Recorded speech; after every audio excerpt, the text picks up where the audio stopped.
Previously I have done the clutch slave, which I am pointing at directly here. That was leaking, weeping slightly. That's been swapped, losing pressure, and we're back to losing pressure again. And obviously this thing isn't helping. The rubber seal is gone, but that is not losing much fluid out there. I've replaced it with a bit of plastic. It is doing the job. It's not pretty, but hidden right down in here is the clutch master cylinder, and that is what I'm going to be replacing now, and hopefully we're getting the pressure back. It's been a while, it's done fine, and now it's not happy anymore. So plastic covers coming off for clearance to the bolts that hold that thing in, and then for bleeding purposes I'm probably going to take the airbox off again, which can be seen again in the previous video, so I'll skip that bit, and I'm going to take these 4 bolts off this cover so we can get a bit more space. In an ideal world I would be replacing the pipe, or at least that seal, but they are stupidly hard to get hold of, and I rang the company I've ordered the clutch from and they weren't able to get the rest of it either. So I'm going to have to make do. If I can find, I guess, even a second hand one where the rubber wasn't like forcing the cap off, I'm going to trim that down later. That would have been helpful, but for the time being this will make do. It isn't leaking there, it's just where it's obviously the fluid there, we can see down the pipe is just where it's come out. It's not anything else is leaking. So for the time being that's what I'm working with. I'll give it a clean up and it should go back on without much issue. Use a syringe to clear the fluid out the top tank there. We've got the bleed system on down here. You can get the ones that work with pressure to push off, so if you have a screw cap on there, the system I'm using is actually that, but I'm just using it in reverse. So I'm just using it as a basic couch can. It's not doing anything fancy to use air pressure to push fluid through. It really helps to have someone else here so that they can press the pedal and you can push through. I've got enough fluid out for the time being. That's noisy. Also it's hailstoning. Having a great time. And now I need to find, if you're looking down here, focus on, there are 2 screws holding this thing in. It's a funny like elliptical shape. You can sort of see it through the packet here. This isn't very helpful, is it? And there's 2 bolts there that we need to get out, and they're the bits that hold this in. We also need to release where it attaches to the pedal, so I'm probably going to start with the pedal and work from there. It's pretty cramped in here, but right in the middle of the screen at the top of the metal there is a pin just below the spring shaped thing. I'm going to pull that out, and that would take us off the pedal off when I've got the pin popped through. You can sort of see just behind as well there is some weeping going on, so that should be the issue. So next job, pull the pin out. You can just about see there. I've got the right torch on. Pop that out so it's disconnected from the pedal, and then we have to try and reach the bolts. Now I think it's got the captive threads through the other side and 2 nuts that hold the actual cylinder in place.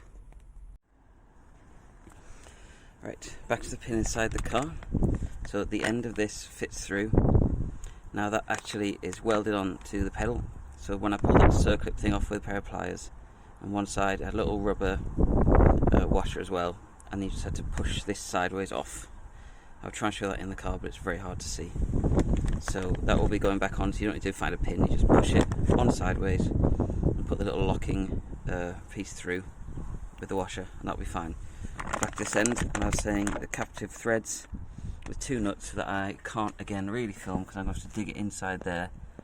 And you can just about see one there. So we're going to try and get the nuts off there and start that moving. But the first thing I'm going to do is remove that clip there again with the pliers and get this little tank out the way so we've got a bit more clearance. So the tank is off, that's the bracket. I've put the screw back in there so I won't lose it like I have with all of these ones here.